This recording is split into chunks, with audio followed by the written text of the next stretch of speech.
Hello, friends. Welcome to yet another episode of Tea Talk with me, Owen Fernandez. I wish you a good morning, good afternoon, and good evening wherever in the world you are. Today is the 8th of July 2021. It is also called as World Allergy Day, a date on which the World Health Organization aims to alert the population of the world on the importance of controlling these allergies. I am for sure one of them. According to data, approximately 30 to 40% of the world suffers from allergic diseases. I too have some allergy concerning pollen, okay, and it's quite discomforting. So you need not worry about it. Our topic for today is how to attract healthy relationships. And this I know for sure, it is definitely not through allergies. So welcome once again. We are on episode 20 in the 10th week of Tea Time with Owen. Friends, to live means to interact with people on a daily basis. And that brings us to the very important topic on relationships. We are social beings by nature. We are living in a world where social interactions are inevitable, unless, of course, we are completely isolated and living on an island with no people at all. Now, that would be a little bit more on the wishful thinking side. And even if our wishes were to be fulfilled, living in solitary confinement, I believe the chances for living long would be highly diminished. It would be some sort of an isolation leading to a solitary life without any social connections.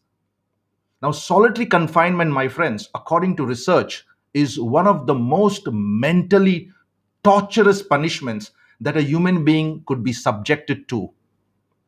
Cut a person off from social interactions and watch him or her die a slow, painful death. Now, in this topic, I'm going to discuss many things, but most importantly, I'm going to challenge you to understand why some people easily attract others towards them and have a healthy relationship, be it at home, at college, at work, or even on the streets. Whereas on the other side, there are some, or in fact many, who find it difficult to do so. Now, maybe this could be because of unrealistic expectations they have about the other people they meet. Maybe they want everything to happen according to their way, and therefore they end up having unhealthy relationships. Remember the law of attraction we spoke about in one of the previous episodes? It's slowly and steadily going to surface as the episode, goes from the start towards the end. So in this episode, I would like to share with you three important C's in a relationship. I would also like to share with you why is it good to have a healthy relationship. And finally, 8 tips to attract healthy relationships. So, friends, grab a cup of tea or coffee or whatever your favorite drink is, find a comfortable seat, and relax as we go deeper into this topic of how to attract healthy relationship? Please let me know in the chat box from where you are watching from, and I would love to interact with you. So let's get started. I see Peter here, I see Marian here. Oh, I see my wife today. She's at home watching this episode with the kids. So I better be good. Good.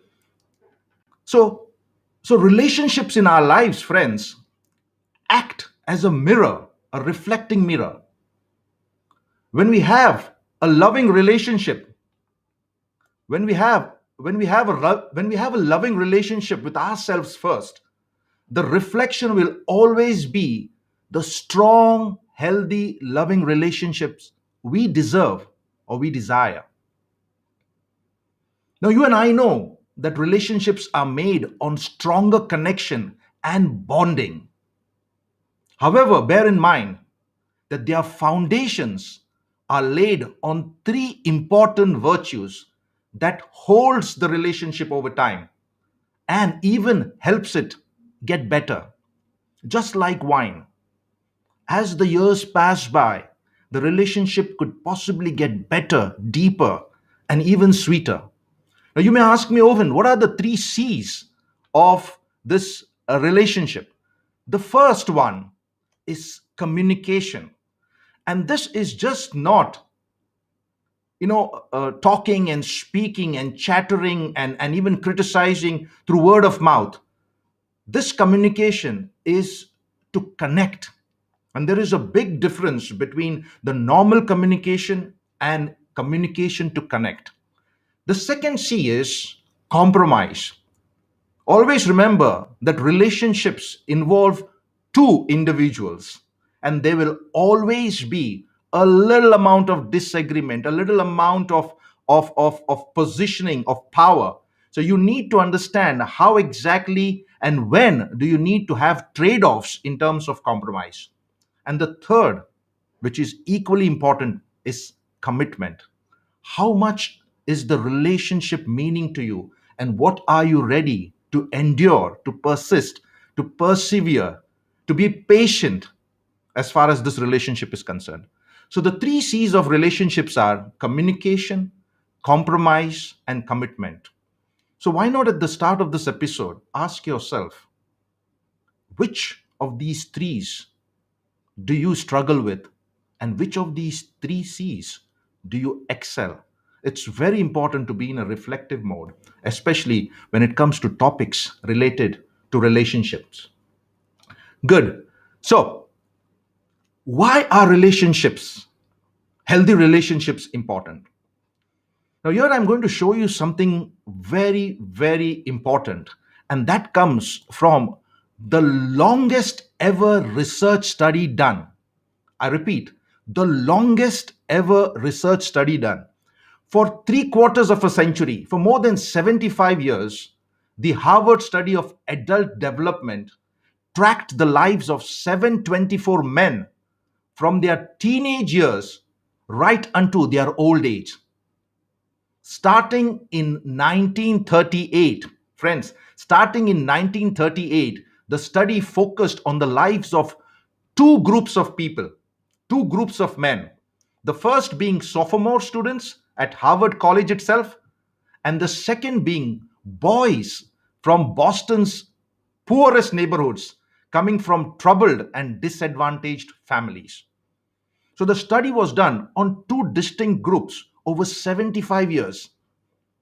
The study comprised of regular interviews, medical exams, family interviews, questionnaires to allow researchers to get a full understanding of the lives of each individual within that study. Now, I've been told that from the original 24 men, of course, when I said that I've been told, I've read about them somewhere. From the original 724 men, 60 are still alive and participating in this ongoing study. And the study now looks at their more than 2,000 children, grandchildren. Now, the gentleman that you see on the screen is Robert Waldinger, and he is the fourth director of this particular study.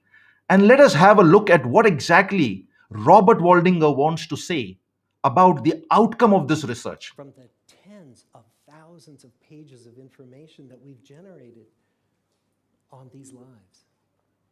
Well, the lessons aren't about wealth or fame or working harder and harder.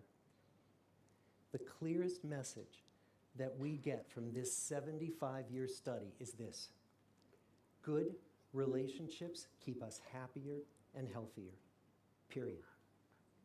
We've learned 3 big lessons about relationships. The first is that social connections are really good for us and that loneliness kills. It turns out that people who are more socially connected to family, to friends, to community are happier, they're physically healthier, and they live longer than people who are less well connected. So, did you hear what Robert Waldinger just mentioned about 3 important points that immediately surface from this longest ever research study? For your understanding, I have just done the summary of it. People who are most socially connected to friends, families, and communities are, number 1, happier. So if you want to be happy, check whether your relationships are healthy or you are in a toxic relationship. Number 2, physically healthier. I'm not very sure whether healthy relationship could get rid of your allergies. 30% to 40% of people in the world are suffering from allergies. So if you're physically challenged, if you physically are prone to a lot of sickness and illness, check the quality of your relationship. Healthy relationships are directly connected to you being physically healthier. And the third one is live longer. So friends, what am I trying to say? Check your relationships. We live in a social world. We are always going to be connected with people. So if you want to be happier, if you want to be physically healthier, and if you want to live long, check your relationships.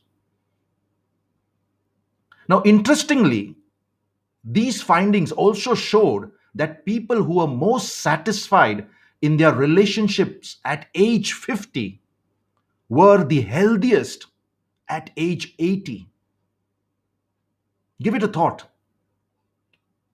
The importance of healthy relationships in our lives. Friends, it takes a lot of effort to get into healthy relations. Be it with your partner, be it with your spouse, be it with friends, be it with your siblings, be it with a co-worker. Building and sustaining a healthy relationship always involves a balancing act. I repeat, a balancing act that requires a lot of effort from both parties. Needless to say, it can never, never, ever be one-sided.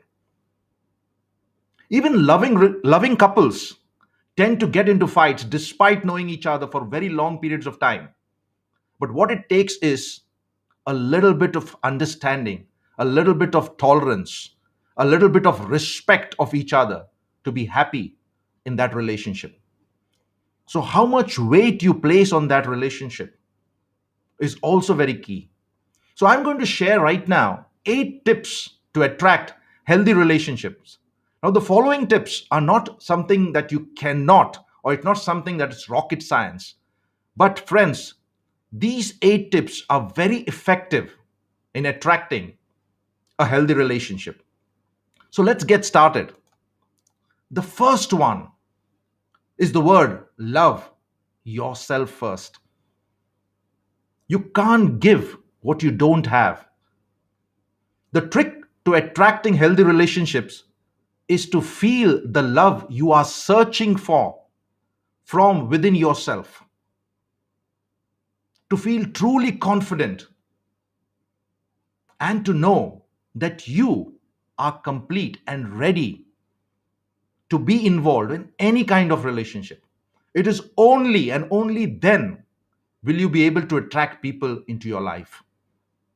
Ask yourself, are you in a good relationship and in a good space within yourself? Number two, communication is the key. Good communication is one of the most important aspects of having a healthy relationship. And as I said before, now this communication is just not about talk. It's about your willingness to connect and influence with the other person. So the more open and the more transparent is the communication, the better and healthier is the relationship. I can compare communication to a relationship like oxygen is to life. Without it, relationships will surely die. So if you agree or you disagree, or if you've got certain points, why don't you go to the chat box and then connect with me? Let me know from where you are watching from. And just if you are watching here for the first time, remember the previous 19 episodes are all placed in my YouTube channel. Go to my YouTube channel, share, like, and if possible, do subscribe so that you could get a continuous feed of these episodes as I speak on every Tuesday and every Thursday in Tea Talks with Owen. So, point number two is communication. The third one is conflicts and how you resolve it. As I said, when you are in a relationship, you're not alone. There is a person or a group of people involved. Now, sometimes it might seem like the best relationships are those that do not involve conflict at all. But knowing how to argue and resolve differences of opinion, and that too effectively, is more important than simply avoiding arguments to keep the peace. I know of relationships where one person simply avoids conflict by just being quiet. Now, is that what you call being happy in a relationship? Well, I'm not so very sure. If conflicts arise, you need to resolve, you need to solve them, and that can be achieved through good communication. So, love yourself first, be ready to communicate, to connect, and also be open to resolve any conflict arising out of any topic. Number four, be an active listener. Friends, while a lot of emphasis is always given to effective communication, we tend to underestimate the importance of listening. Now, if you look at me right now, we have one mouth and two ears. Are we utilizing the ability to hear and listen more than our ability to just speak and judge and be critical? The tongue has got tremendous power. The more you keep control about what you speak, the better you will be on your journey to create healthy relationships. Remember, listening is a great quality. If you can listen in a way that makes the other person feel valued and understood, then it helps you to build strong and deeper connections between you and the other person. So challenge yourself, be an active listener. Now, being an active listener does not mean you should agree with everything that the person tells or simply change your mind. It means that you understand every detail and find a common point of view so that it is easy to resolve conflicts anytime it surfaces up. Are you an active listener? I see Hassan Khalifa from Oman watching this episode. Welcome, Hassan. I hope you're doing well. Be an active listener. Friends, learn to appreciate things.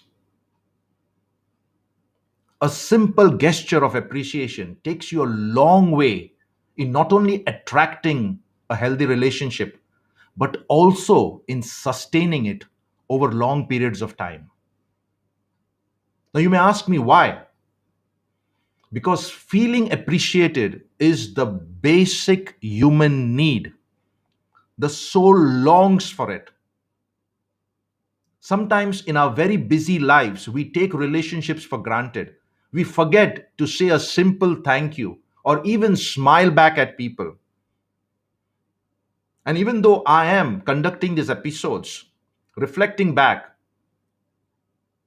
I do find that I have lacked and I have failed and I have faltered in appreciating all those people that have blessed me in so many ways in relationships.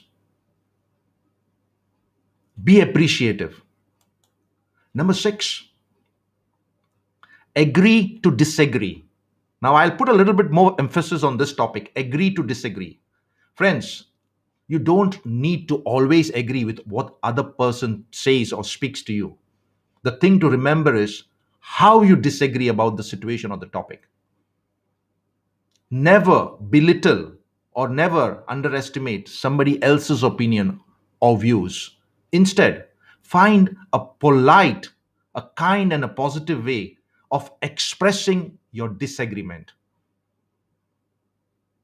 Now, if tempers flare and you lose control, control your mind, take a break, go out, breathe, think about it, and then come back and address it in a way in which you are able to negotiate and resolve that conflict. Now, when you do this and when it is done in the right way, you can sustain a healthy relationship. So, here I would like to make a statement. It is okay to disagree, but it is not okay to be in a continuous, perpetual state of disagreement. I repeat, it's okay to disagree, but it is not okay to be in a continuous, perpetual state of disagreement because it doesn't help relationships, especially when the relationships are very important, meaningful, and you have got consequences to those to those relationship, especially if there are children involved and so on and so forth.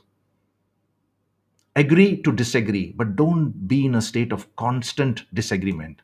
Number 7, practice gratitude.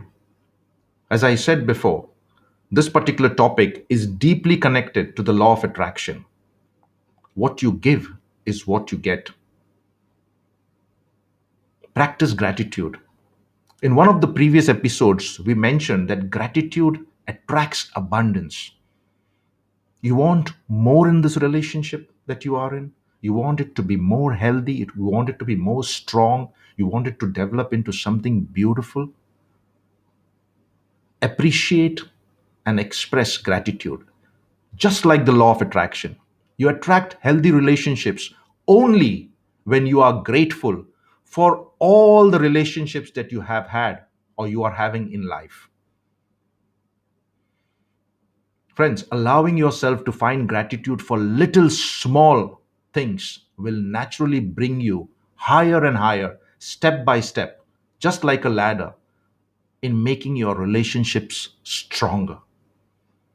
And as we mentioned before, if you have got good, strong relationships based on communication, commitment,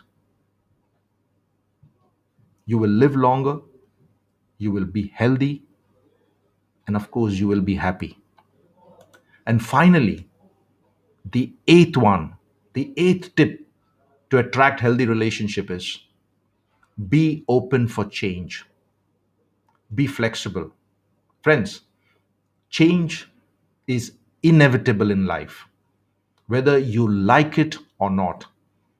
And those that you are in relationship will also change. Things change, life changes, circumstances changes, situations changes. So it's a dynamic process. You may change. Your perception may change, your understanding may change, your awareness may change. And if you want the relationships also to move as you evolve, you need to be open for change. Be flexible. That's the key. and it will help you adapt to the changes that takes place and help you understand the other person better. Be open for change. So I've given you 8 tips, and these are the 8 tips. Love yourself first. Communication is the key. Learn to resolve conflict. Be an active listener. Be appreciative. It's okay to disagree, but it is not okay to be in a continuous perpetual state of disagreement.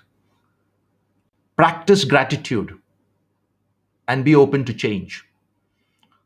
Now, if somebody is there on this call right now and he or she has got something else to offer, please go to the chat box and you're free to write a comment or so.